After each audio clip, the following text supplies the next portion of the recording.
Hello everyone, welcome to study IQ। In this इस video में मैं आपको पढ़ाऊंगा महारत्न, नवरत्न और मिनी रत्न कंपनी क्या होती हैं। ये हमारी जो जीडीपी है उसकी रीढ़ की हड्डी होती हैं और सबसे बड़ी सरकारी कंपनियां जो होती हैं वो इस कैटेगरी में आती हैं। तो चलिए देखते हैं स्टैटिक जीके का एक और वीडियो। कई बार आपने ये वर्ड सुना होगा CPSE यानी central public sector enterprise. Central public sector enterprise किसे बोलते हैं? ये उन कंपनियों को बोलते हैं जिनमें सरकार की जो होल्डिंग है, जो हिस्सेदारी है, वो 51% या उससे ज़्यादा होती है। उन्हें हम सेंट्रल पब्लिक सेक्टर एंटरप्राइज बोलते हैं और ये ministry of heavy industries and public enterprises के एडमिनिस्ट्रेटिव कंट्रोल में होती हैं। यानी भारत सरकार का एक अलग मंत्रालय है जिसको बोलते हैं ministry of heavy industries and public enterprises. तो उसके अधीन होती हैं सारी की सारी CPSEs, उन्हें चलाता है CPSEs और इनमें सरकार की हिस्सेदारी 51% या उससे ज़्यादा होती है। इसी मंत्रालय के अधीन एक विभाग होता है जिसे बोलते हैं DPE यानी डिपार्टमेंट ऑफ पब्लिक एंटरप्राइज। वो एक नोडल विभाग की तरह काम करता है जितनी भी हमारी CPSEs हैं उनके लिए, और उनके लिए वो नीतियां भी बनाता है। जो कंपनियां होती हैं हमारी CPSE, हम उन्हें 3 भागों में विभाजित करते हैं। एक है मिनी रत्न, एक है नवरत्न और एक है महारत्न। तो जब हम मिनी रत्न से महारत्न की तरफ जाते हैं तो ये बड़ी होती जाती हैं। यानी सबसे बड़ी सरकारी कंपनियां होती हैं महारत्न, फिर होती हैं नवरत्न और फिर होती हैं मिनी रत्न। मिनी रत्न भी 2 तरह की होती हैं, कैटेगरी A और कैटेगरी 2 यानी 1 और 2। तो मिनी रत्न 1 और 2 2 अलग अलग कैटेगरीज में डिवाइड होती हैं। तो ये जो कैटेगराइजेशन है किस बेसिस पे होती है, किस कंपनी को हम महारत्न बोलते हैं, कब उसे नवरत्न बोलते हैं, इनको हम देखेंगे। तो कई सारे फैक्टर होते हैं, जैसे कंपनी का सालाना कारोबार कितना है यानी टर्नओवर कितना है, कंपनी का प्रॉफिट कितना है, क्या कंपनी पिछले कुछ सालों से प्रॉफिटेबल है या नहीं है, कंपनी की नेट वर्थ कितनी है, कंपनी जो है क्या वो एक प्रख्यात कंपनी है, क्या विदेशों में भी कारोबार करती है। तो ये सारे जो क्राइटेरिया हैं इनके बेस पे हम डिवाइड करते हैं कंपनीज को 3 भागों में, मिनी रत्न 1 और 2, नवरत्न और महारत्न। कई बार बच्चों को नवरत्न ये जो वर्ड है इससे कंफ्यूजन हो जाती है, क्योंकि नव मतलब होता है नो, लेकिन ऐसा नहीं है कि नवरत्न कंपनी जो है वो नो है। नवरत्न पहले, हाँ, जब ये कंसेप्ट आया था तब जरूर ये नो थी, लेकिन बाद में फिर और भी बढ़ गई थी। तो अब इनकी संख्या जो है वो 14 है। जो महारत्न कंपनियां हैं आज की तारीख में 10 हैं और मिनी रत्न बहुत सारी हैं। तो मिनी रत्न आपसे नहीं पूछी जाती कभी भी, लेकिन नवरत्न और महारत्न के नाम आपको याद रखने हैं ये। और नवरत्न का कंसेप्ट जो है बेसिकली हमारे जो राजा महाराजा हैं उनसे आता था। आपको याद होगा जो राजा विक्रमादित्य का दरबार था या जो राजा अकबर का दरबार था, उनमें भी नवरत्न हुआ करते थे। तो नवरत्न उनको बोलते थे जो बहुत ही ज़्यादा उत्कृष्ट जो इंडिविजुअल होते हैं, जिनमें बहुत ज़्यादा प्रतिभा होती है किसी भी क्षेत्र में, तो उनको नवरत्न कहा जाता था। तो विक्रमादित्य के दरबार में या फिर अकबर के दरबार में। तो मिनी रत्न, नवरत्न और महारत्न। अब पहले यह समझते हैं कि ये जो एक विशेष दर्जा दिया जाता है, ये इसका फायदा क्या है, ये क्यों स्पेशल स्टेटस दिया जाता है, क्यों एक सरकारी कंपनी है वो चाहती है कि उसे मिनी रत्न, नवरत्न या महारत्न कहा जाए। देखो, जो ये जो सेंट्रल पब्लिक सेक्टर एंटरप्राइज होते हैं, जो सरकारी कंपनियां होती हैं, इससे जब इनको कैटेगराइजेशन मिल जाती है तो इन्हें काफ़ी ज़्यादा स्वायत्तता मिलती है। स्वायत्तता का मतलब ये होता है ऑटोनॉमी, यानी इन्हें छोटे छोटे कामों के लिए बार बार सरकार की परमिशन नहीं लेनी पड़ती। जैसे मान लीजिए ONGC कंपनी है। अब ONGC के जो बोर्ड ऑफ डायरेक्टर होंगे, तो ONGC का जो चेयरमैन होगा, अगर वो चाहता है मान लो कहीं पे 200 करोड़ का निवेश करना, 200 करोड़ रुपए का निवेश करना, कि ONGC द्वारा इस कंपनी में 200 करोड़ का निवेश किया जाए, तो क्या उसे सरकार की परमिशन चाहिए? नहीं चाहिए। तो ये क्योंकि एक इसको ऑटोनॉमी मिली हुई है। तो जब कंपनियों का दर्जा बढ़ता है, जब उनका स्टेटस बढ़ता है या स्टेचर बढ़ता है, तो उनकी ऑटोनॉमी बढ़ती है, वो खुद अपने डिसीजन ले पाती हैं, उनके पास ज्यादा पावर आती है। दूसरा, ये जो पावर है ये उनकी मदद करती है ग्लोबल मार्केट्स में कंपीट करने के लिए। आप जानते हैं जैसे चाइना है, चाइना में जो कंपनी है उनको बहुत ज़्यादा ऑटोनॉमी है। वो एकदम एड हॉक डिसीजन ले पाती हैं, लेकिन हमारे यहाँ एक पूरा ब्यूरोक्रेटिक प्रोसीजर होता है, उससे फिर गुजरना पड़ता है कंपनी को, तो उसमें वो बहुत ज़्यादा फिर ऑटोनॉमी उन्हें नहीं मिलती। तो एक ग्लोबल मार्केट में हम कंपीट कर सकें, जो ग्लोबल जायंट्स हैं, बाहर की जो बड़ी बड़ी कंपनियां हैं, उनके साथ हम कंपीट कर सकें, तो इसीलिए इन कंपनीज को ज़्यादा ताकत और ऑटोनॉमी दी जाती है। सरकारी जो इंटरफेरेंस है वो काफ़ी कम हो जाता है, जो बोर्ड ऑफ डायरेक्टर्स हैं वो ज़्यादा पावरफुल हो जाते हैं।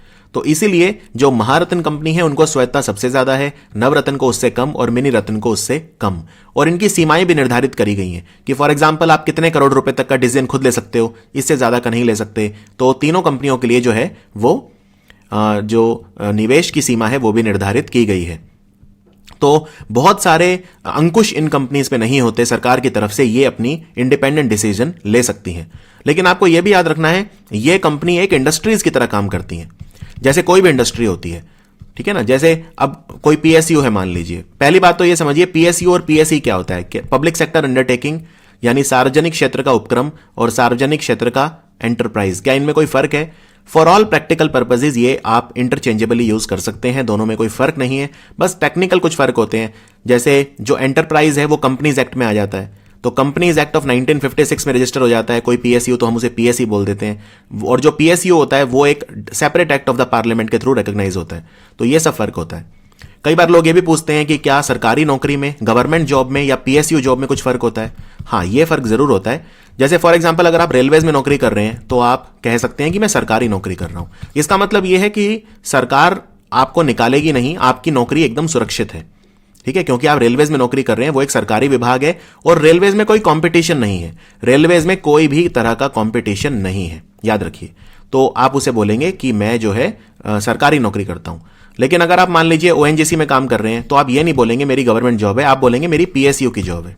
दोनों में फर्क है। फर्क यह है कि ओएनजीसी जो है वो एक कंपनी की तरह काम करती है। अगर मान लो कोई भी पीएसयू है सरकार का और वो लॉस में जाता है तो सरकार उसे बंद भी कर सकती है, वो उसे बंद भी कर सकती है। तो जब बंद करेगी तो फिर जो भी उस कंपनी में लोग काम कर रहे हैं उनको सरकार वॉलंटरी रिटायरमेंट पे भेज सकती है। लेकिन अगर आप सरकारी विभाग में काम कर रहे हैं, किसी जो पूरी तरह से सरकारी है और जिसमें कोई कंपटीशन भी नहीं है, जैसे रेलवेज, अभी तक रेलवे का निजीकरण नहीं हुआ है, याद रखिए। तो भारत में प्राइवेट जो वो हैं वो नहीं चल रही हैं, तो इसलिए आप कह सकते हैं कि हाँ, रेलवेज जो है वो पीएसयू नहीं है, वो एक गवर्नमेंट डिपार्टमेंट है, गवर्नमेंट वो है। तो ये थोड़ा फर्क होता है। जो सरकारी जो पूरी तरह से होते हैं वो जॉब ज्यादा सिक्योर होती हैं, पीएसयू वाली जॉब जो है उतनी सिक्योर नहीं होती, क्योंकि पीएसयूज बंद भी हो सकते हैं और बहुत सारे होते भी हैं।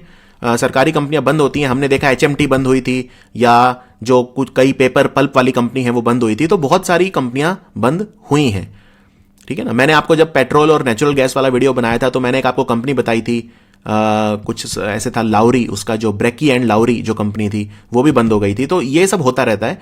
तो ये थोड़ा सा फर्क होता है पीएसयू और सरकारी नौकरी में। तो महारत्न कंपनियां कौन कौन सी हैं?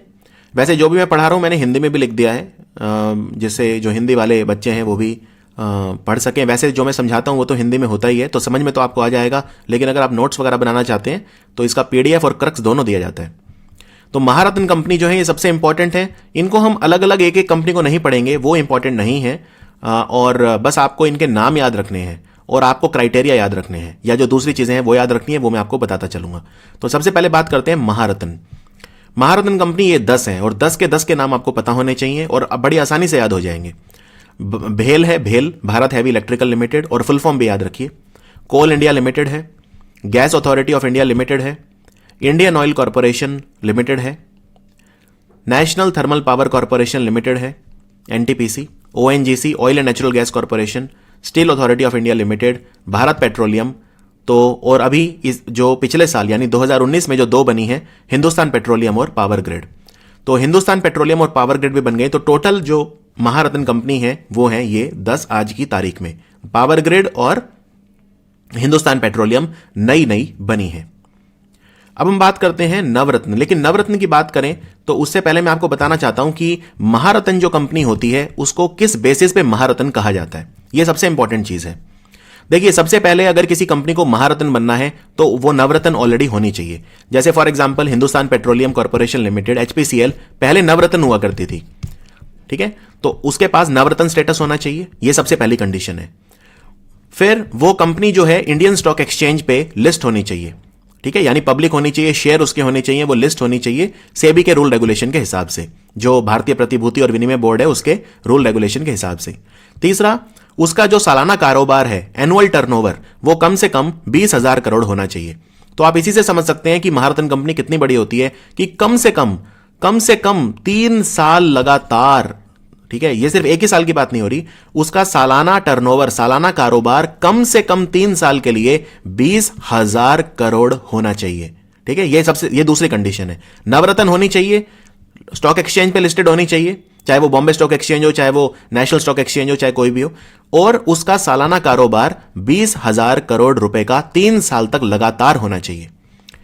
चौथी कंडीशन, उस कंपनी की जो वर्थ है, यानी वो कंपनी की जो वैल्यू है, वो कम से कम 10,000 करोड़ होनी चाहिए 3 साल लगातार, पिछले 3 साल लगातार। ठीक है, जो लेटेस्ट 3 साल है उनमें 10,000 करोड़ रुपए उस कंपनी की वैल्यू होनी चाहिए, 20,000 करोड़ का कम से कम कारोबार वो करे, और कम से कम 3 साल लगातार उस कंपनी का 2500 करोड़ प्रॉफिट होना चाहिए, ये प्रॉफिटेबल भी होनी चाहिए, और कम से कम 3 साल लगातार हर साल 2500 करोड़ रुपए का प्रॉफिट उसे होना चाहिए, और उसकी अंतर्राष्ट्रीय स्तर पर भी ख्याति होनी चाहिए, तब हम उसे कहेंगे कि भाई वो कंपनी महारत्न है। तो रिपीट करते हैं फटाफट। सबसे पहले कंपनी को नवरत्न होना चाहिए, कंपनी को भारतीय शेयर बाजार में पंजीकृत होना चाहिए, 3 साल लगातार 20,000 करोड़ रुपए से अधिक का कारोबार होना चाहिए, 3 साल लगातार कम से कम कंपनी की संपत्ति 10,000 करोड़ होनी चाहिए, और 3 वर्ष पिछले जो हैं उनमें कर चुकाने के बाद कंपनी का लाभ 2500 करोड़ से ज्यादा होना चाहिए, और कंपनी का नाम अंतर्राष्ट्रीय स्तर पर भी विख्यात होना चाहिए। अगर ये सारे क्राइटेरिया हैं तो फिर उस कंपनी को महारत्न का दर्जा मिलता है।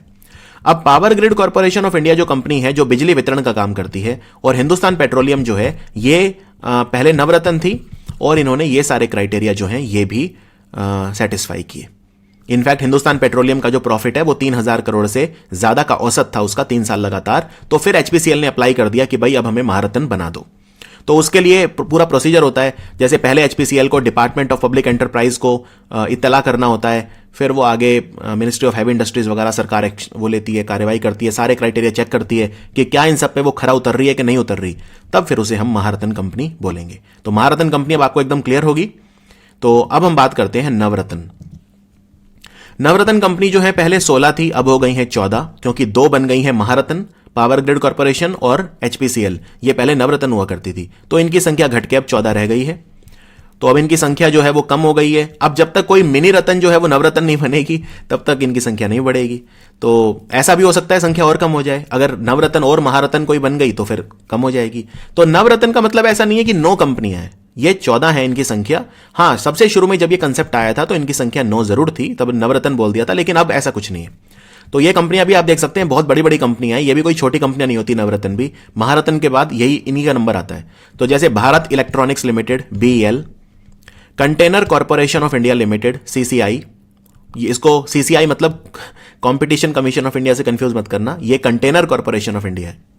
Engineer India limited EIL, engineer India limited, Hindustan aeronautics limited जो लड़ाकू विमान वगैरह बनाती है एचएएल, महानगर टेलीफोन निगम लिमिटेड जिसे एमटीएनएल बोलते हैं, national aluminium company limited NALCO, NALCO भी बहुत बड़ी कंपनी है, national building construction corporation limited यानी एनबीसीसी, बहुत सारी चीजें भारत में इंफ्रास्ट्रक्चर तैयार करती है NBCC, NMDC, Neyveli lignite corporation limited, oil India limited, Indian oil नहीं oil India limited, power finance corporation limited, Rashtriya Ispat Nigam limited, इस्पात स्टील को बोलते हैं, rural electrification corporation limited RECL जो हमारे ग्रामीण इलाकों में विद्युतीकरण का काम करता है, और शिपिंग कॉर्पोरेशन ऑफ इंडिया। तो ये कंपनी है, आप इनका नाम अगर 2-3 बार अपने दिमाग में वो कर लेंगे तो बड़े आसानी से नवरत्न कंपनियों का भी आप नाम याद रख सकते हैं। क्योंकि क्वेश्चन इस तरह से भी आता है कि आपको 4 नाम दे दिए और पूछ लिया भाई इनमें से नवरत्न कंपनी कौन सी है, ये ऐसे भी पूछते हैं। तो नवरत्न का स्टेटस क्या है, किसी कंपनी को हमने महारत्न का तो देख लिया, ठीक है, महारत्न का तो हमने देख लिया, अब हम बात करते हैं नवरत्न। देखो नवरत्न मिलने का स्टेटस थोड़ा सा जो है कॉम्प्लिकेटेड है। कॉम्प्लिकेटेड ऐसे है, 6 चीजें होती हैं, हम 6 चीजें देखते हैं। सबसे पहला, कंपनी जो है वो मिनी रत्न कैटेगरी में कैटेगरी 1 होनी चाहिए।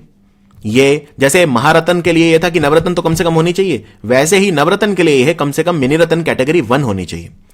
तो और 6 क्राइटेरिया होते हैं। सबसे पहला net profit to net worth, दूसरा man power cost to cost of production और सर्विसेज, ग्रॉस मार्जिन प्रॉफिट कितना कमा रही है टर्नओवर के विद रिस्पेक्ट, अर्निंग पर शेयर कितनी है, और इंटर सेक्टोरल कंपैरिजन जो हम करते हैं। तो इनके अपने अपने पॉइंट्स होते हैं। For example net profit to net worth पे 25 पॉइंट होते हैं इस चीज के।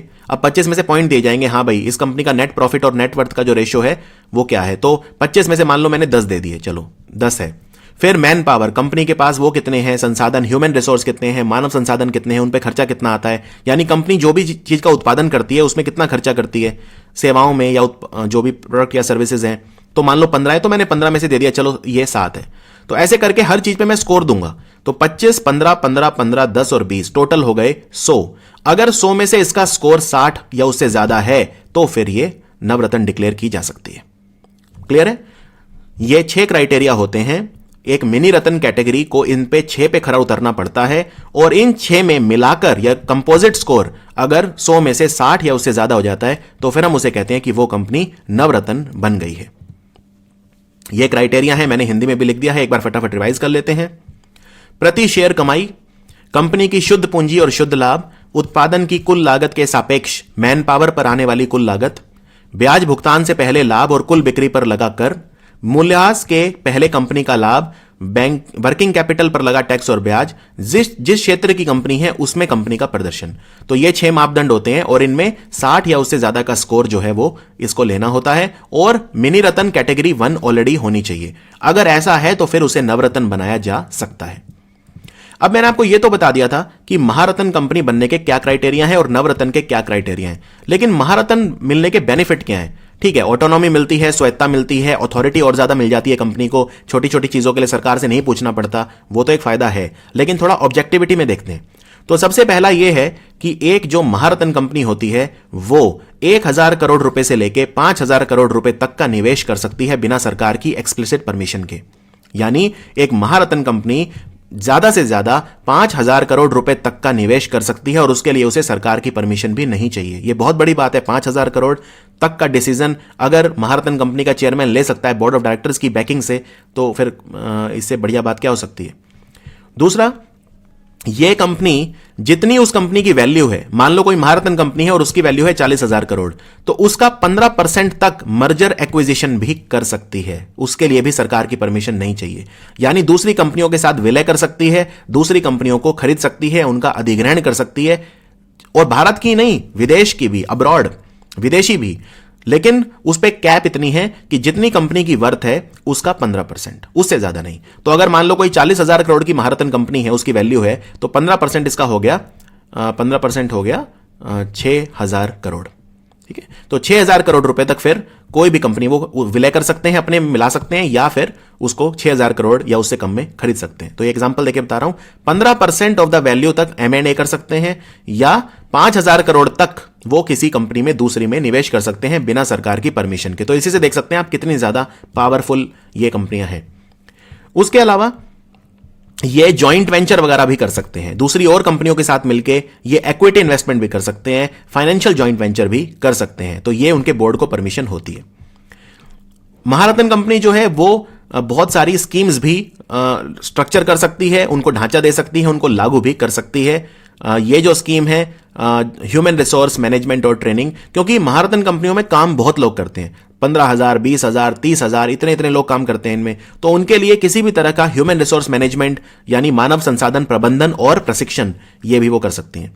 स्ट्रेटेजिक अलायंसेस वगैरह करने हैं वो भी कर सकती हैं, टेक्नोलॉजी वगैरह जॉइंट वेंचर है वो भी ये कर सकती हैं सरकार की बिना परमिशन के। तो ये फायदा होता है महारत्न। अब मैं आपको बताता हूं नवरत्न कंपनी की ताकत कितनी होती है। तो महारत्न में 2 ताकत सबसे मेन है, एक 5,000 करोड़ तक का निवेश, और दूसरा 15% कंपनी की जो वैल्यू है उतना मर्जर एंड एक्विजिशन, और उसके अलावा जो बाकी हैं वो तो हैं। अब मैं आपको बताता हूं अगर कोई कंपनी नवरत्न हो जाए तो उसको क्या ताकत मिलती है। देखो, सबसे पहला तो ये भी फाइनेंशियल जॉइंट वेंचर वगैरह कर सकती है। जॉइंट वेंचर होता है जब 2 कंपनी मिलकर कोई तीसरा काम शुरू करती हैं। तो कल को मान लो 2 नवरत्न कंपनी चाहें कि हम मिलकर कुछ नया शुरू करते हैं, तो हां ये कर सकते हैं।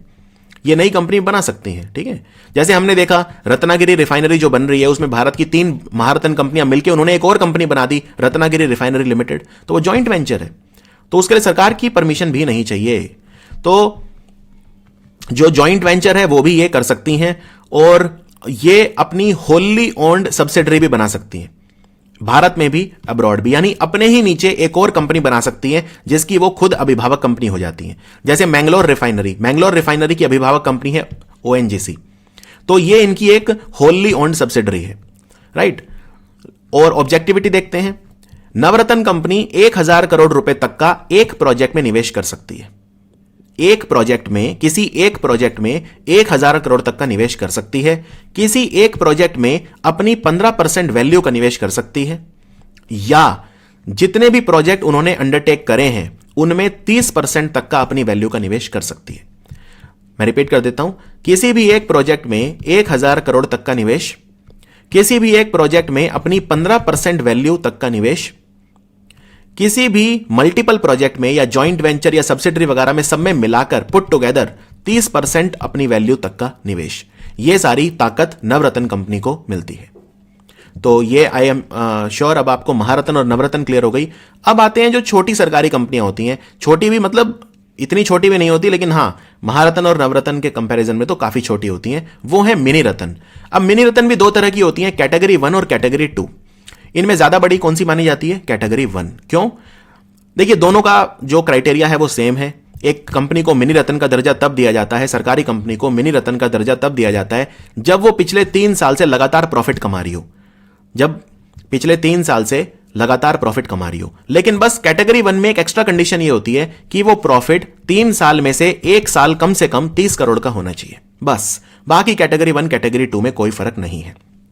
फिर से रिपीट कर देते हैं, एक सरकारी कंपनी को मिनी रत्न का दर्जा तब मिल जाता है जब वो कंपनी पिछले 3 साल से लगातार प्रॉफिट कमा रही हो और प्रॉफिट 3 में से 1 साल कम से कम 30 करोड़ होना चाहिए, तब वो है कैटेगरी 1। अगर 3 साल से लगातार प्रॉफिट कमा रही है लेकिन किसी साल 30 करोड़ नहीं है प्रॉफिट, तो फिर है कैटेगरी 2। बस इतना सा फर्क है, उसको बोलते हैं मिनी रत्न कंपनियां।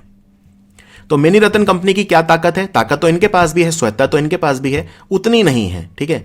जैसे for example mini Ratna company जो है वो 500 करोड़ रुपए तक का निवेश कर सकती है, या अपनी पूरी नेटवर्थ के इक्वल निवेश कर सकती है, इनमें से जो भी कम है।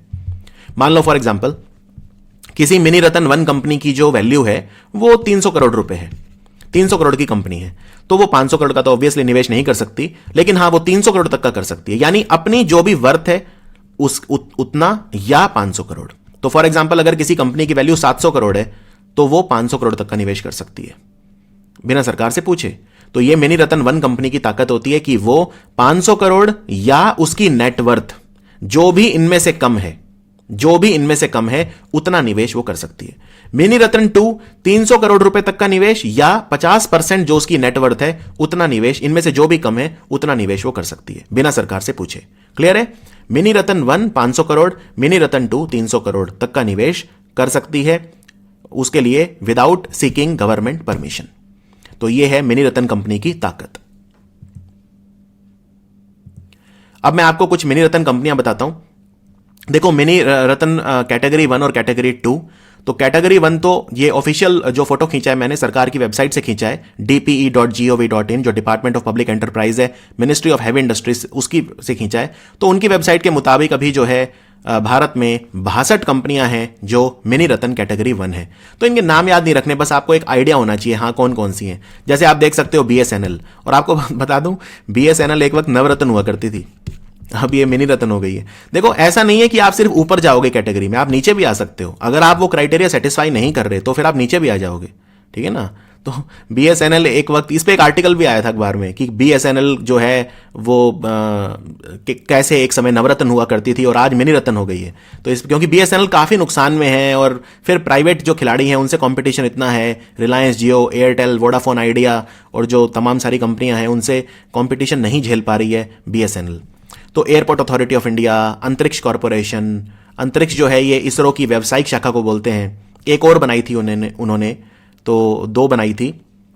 और उसके बाद Balmer Lawrie Bharat Coking Coal, Bharat Dynamics. तो ये आप पूरी लिस्ट एक बार देख सकते हैं। इनमें बस एक आइडिया लेने के लिए, कोई ऐसा कोई बहुत ज़्यादा कंपनी बहुत सारी हैं, क्योंकि कैटेगरी 1 ये सारी मिनी रत्न कैटेगरी 1 है। टोटल 62 हैं मिनिस्ट्री की वेबसाइट पे। तो इनके नाम आप पढ़ सकते हैं अपने खाली टाइम में। आप देखिए, जैसे गार्डन रिच शिप बिल्डर है जो जहाज बनाती है, कामराजार बंदरगाह है, कोचिन शिपयार्ड है, इनमें शिपयार्ड्स वाली भी हैं। रेयर अर्थ जो दुर्लभ जो तत्व होते हैं, दुर्लभ उनका जो खनन करती है, रेयर अर्थ जो एलिमेंट होते हैं। नुमालीगढ़ रिफाइनरी, ओएनजीसी विदेश। तो ओएनजीसी तो महारत्न है, लेकिन ओएनजीसी विदेश मिनी रत्न कैटेगरी 1 है। मिश्र धातु निगम है जिसको मिधानी बोलते हैं, मिश्र धातु निगम। मिधानी ने ही वो बनाया था भाभा कवच, जो बुलेट प्रूफ जैकेट होता है, वो मिधानी कंपनी ने बनाया था ऑर्डिनेंस फैक्ट्री बोर्ड के साथ मिलके, आयुध निर्माण बोर्ड के साथ मिलके। महानदी कोल फील्ड है, मजागांव डॉक, मजागांव जो ये जहाज बनाते हैं, शिप बिल्डर हो गए। तो ऐसे करके पवनहंस जो हेलीकॉप्टर बनाती है। रेल विकास निगम है, रेलटेल जो आप ये रेलटेल यूज करते हो रेलवे में, जो सतलुज जल विद्युत निगम है। तो ऐसे आप नाम एक बार पढ़ सकते हैं, आपको अच्छा लगेगा। अब मिनी रत्न कैटेगरी 2 ये कितनी है? ये है सिर्फ आप देख सकते हैं 11-12 है। मैं 63 ये जो है 3 6 और 3 9 और 3 12 है मिनी रत्न कैटेगरी 2। तो इनमें जैसे भारत पंप हो गई, या कुछ सुनी हुई लग रही है मुझे, जैसे एचएमटी इंटरनेशनल लिमिटेड है, मैकॉन है, Rajasthan electronics, national film development corporation limited NFDC, engineering project, central rail slide warehouse वगैरह, ये सब है मिनी रत्न कैटेगरी 2। तो ये था हमारा वीडियो महारत्न, नवरत्न और मिनी रत्न कंपनीज का। आई होप ये वीडियो आपको अच्छा लगा होगा, समझ में आया होगा। जारी रहेगी स्टैटिक जीके के वीडियोस में। Thank you for watching study IQ app.